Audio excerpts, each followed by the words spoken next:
Olá pessoal, aqui é o Nelson Davis quem fala, sejam todos bem-vindos ao canal Falando de Guerra.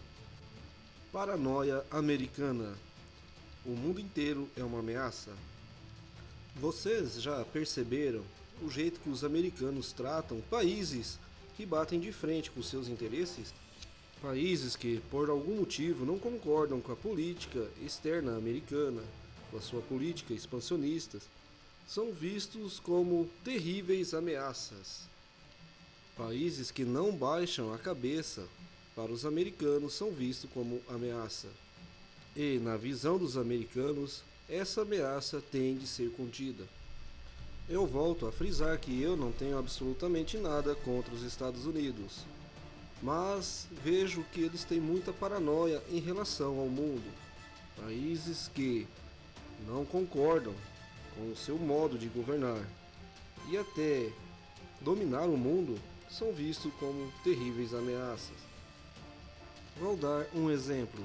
Os Estados Unidos parece com aquela pessoa que está no seu apartamento sozinha, enche a cabeça de droga e passa algum tempo, escuta algum carro passar lá fora na rua e fica grilado, achando que é a polícia, achando que é algum bandido que quer invadir o seu apartamento e destruí-lo, quando na verdade são apenas carros passando na rua, com pessoas correndo atrás dos seus próprios interesses. Eu vejo os Estados Unidos dessa forma. Vou aqui reforçar o meu ponto de vista. No norte da África tem um país chamado Líbia. Em 2011 iniciaram-se revoltas no mundo árabe. A Líbia foi o terceiro país a ter essa revolta. Na Líbia havia um ditador chamado Muammar Gaddafi. Ele sempre se mostrou contra as atitudes, o posicionamento dos Estados Unidos diante do resto do mundo. Ele não escondia de ninguém o seu ódio pelos Estados Unidos. Mas esse minúsculo país, sem armas de destruição em massa, sem mísseis balísticos intercontinentais e mesmo sem ter um grande exército, se tornou uma clara ameaça para os americanos. Isso na visão dos americanos. Ao se sentir incomodado pelas declarações de Muammar Gaddafi, o governo americano incitou revolta dentro do país. Começou com protestos, que se tornou uma verdadeira guerra civil, onde pouco tempo depois, Muammar Gaddafi já não estava mais no poder e acabou sendo morto por esses rebeldes. Iraque 2003. Em 2003, o Iraque sofria fortes sanções econômicas por parte dos Estados Unidos. O país tinha duas zonas de exclusões aérea, onde tropas do governo de Saddam Hussein não poderiam sobrevoar. Além das sanções econômicas, o Iraque sofria sérias consequências vinda da Guerra do Golfo de 1991, onde o país foi duramente bombardeado pelos Estados Unidos e seus aliados. Mas, em 2003, o Washington cismou que o Iraque tinha armas de destruição em massa e mísseis balísticos intercontinentais. Chacoalharam sabão em pó na Organização das Nações Unidas, como se fosse prova de elemento químico encontrado no Iraque, e pronto. Foi o estopim para uma grande invasão. Lembrando que, ao contrário de 1991, onde a ONU deu aval para a invasão, em 2003 a ONU não aprovou.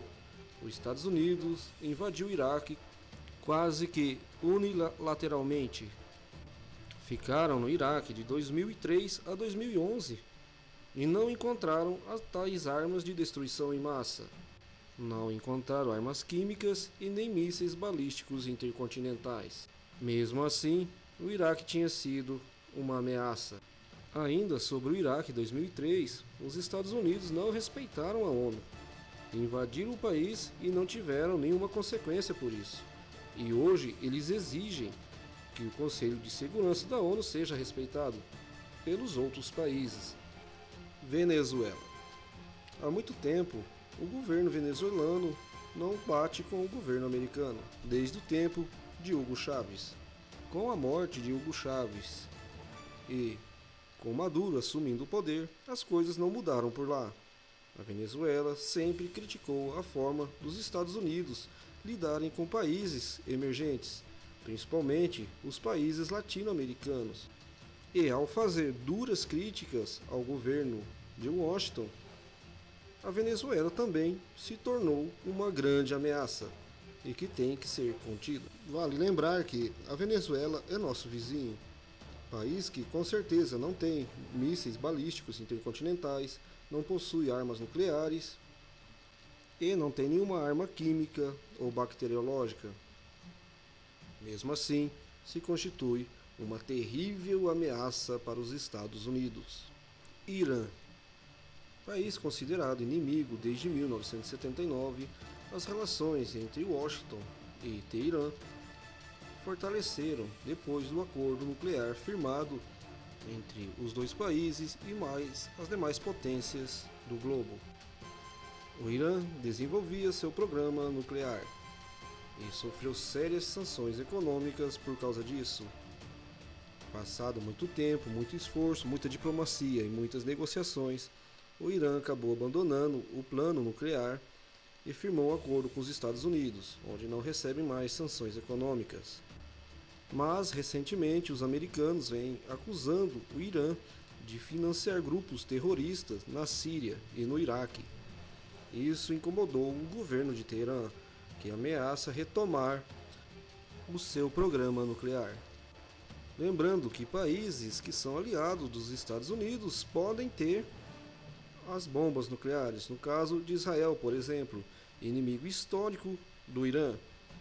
Para o Irã, Israel significa uma ameaça, mas o Irã não pode ter a bomba atômica. Veja como os Estados Unidos trabalham dois pesos e duas medidas. Coreia do Norte. Inimigo histórico dos Estados Unidos desde o fim das guerras das Coreias nos anos 50, permanece até hoje como sendo o principal inimigo. Ao contrário do Irã, que abandonou seu programa nuclear, Coreia do Norte jamais desistiu de fazê-lo, e hoje é visto como uma terrível ameaça. Lembrando que os americanos concentram, próximo da fronteira da Coreia do Norte, mais de 30 mil soldados, equipamentos de última geração, caças e navios, e mesmo assim, a Coreia do Norte que é a ameaça. Se os Estados Unidos consideram países que estão a milhares de quilômetros do seu território como terríveis ameaças, imagina se esses países tivessem tropas próximo das suas fronteiras. Um exemplo, se a Rússia tivesse tropas no Canadá e se a Coreia do Norte tivesse tropas no México, por exemplo, como os Estados Unidos se sentiriam então? Rússia. É bem assim que os russos se sentem, como o exemplo que eu acabei de citar. Os Estados Unidos, ao longo do tempo, ao longo dos anos, vem cercando lentamente a Rússia. Grupos de batalha estão sendo colocados em países que faziam parte da antiga União Soviética, próxima à fronteira da Rússia. Em resposta a esses grupos de batalha, a Rússia realizou recentemente o maior exercício militar desde o fim da Guerra Fria, juntamente com a Bielorrússia, em solo da Bielorrússia e solo da Rússia. Essas manobras sempre aconteceram de 4 em 4 anos, mas dessa vez está incomodando demais o mundo ocidental, visto que eles têm, próximo da fronteira desses dois países, grupos de batalhas. E é os americanos que se sentem ameaçados.